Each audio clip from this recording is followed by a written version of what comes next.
Welcome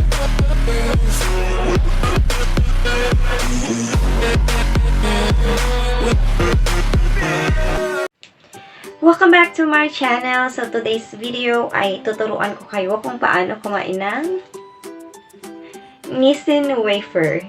So guys, kailangan nyo itong panoorin kasi this will definitely change your life. So, let's start! Okay guys, so itong Nissin Wafer na to ay in choco flavor and king size din siya. So ito yung mas malaki kesa dun sa mga, alam niyo yung mga maliliit na ganyan na may color blue, red, and yellow. So this is in king size and ituturo ko sa inyo kung paano yung tamang pagkain ng wafer. So buksan natin.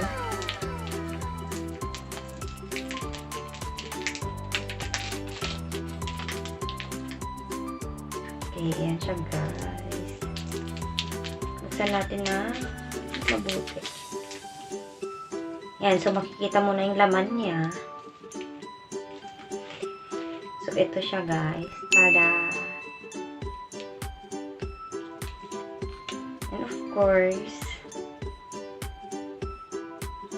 so ang una mong gagawin, may nahulog. So, sa pagbukas nyo ng kanyang wrapper, make sure na hindi makakrack yung ating wafer. Okay, first step.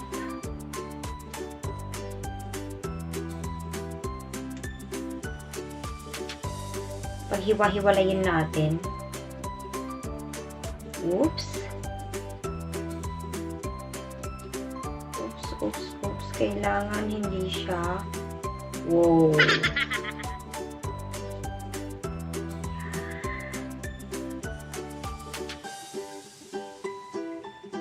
Ayan siya guys.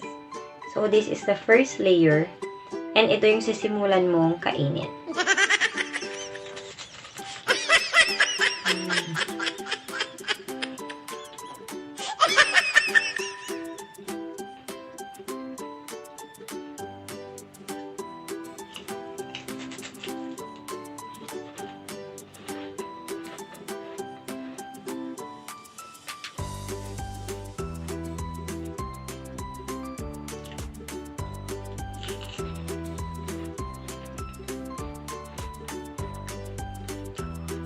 And then, wag ka munang dumiretso dito. Tapos, dito ka sa kabila. And, do the same. Oops. Hinay-hinay lang. Medyo natatanggal na dito. Kainin natin yan. Oops.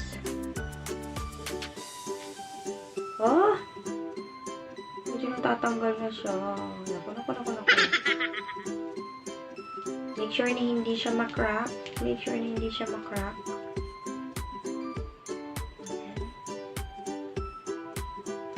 Okay. And, ayan. Successful naman kahit sa paano.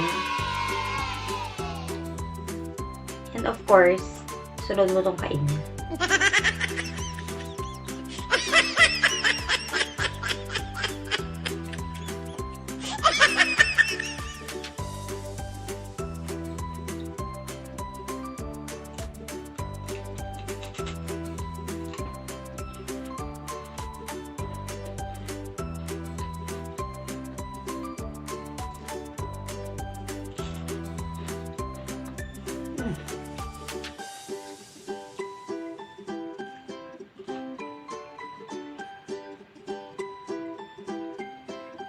Ayan. So, naiwan na yung pinakagitna. So, ito yung pinaka-masarap na parte niya, guys. And, hatiin ulit natin siya.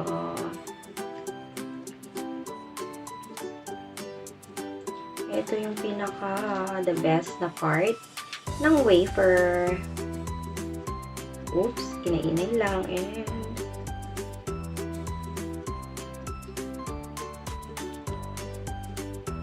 tada!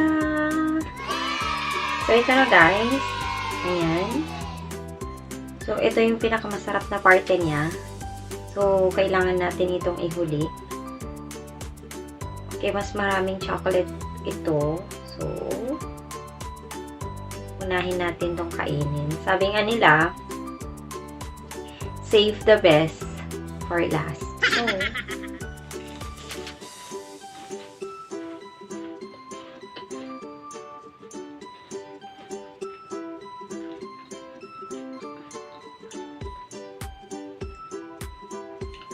mas marami kasing chocolate ito, guys. So, ito yung ihuhuli natin.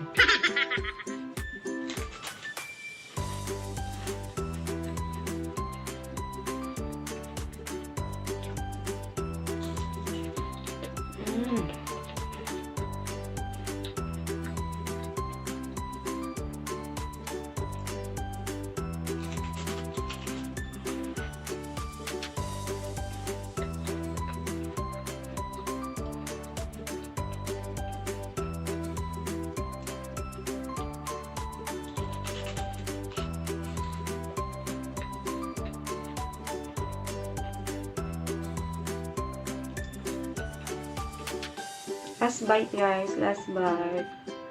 Sarap niya, promise.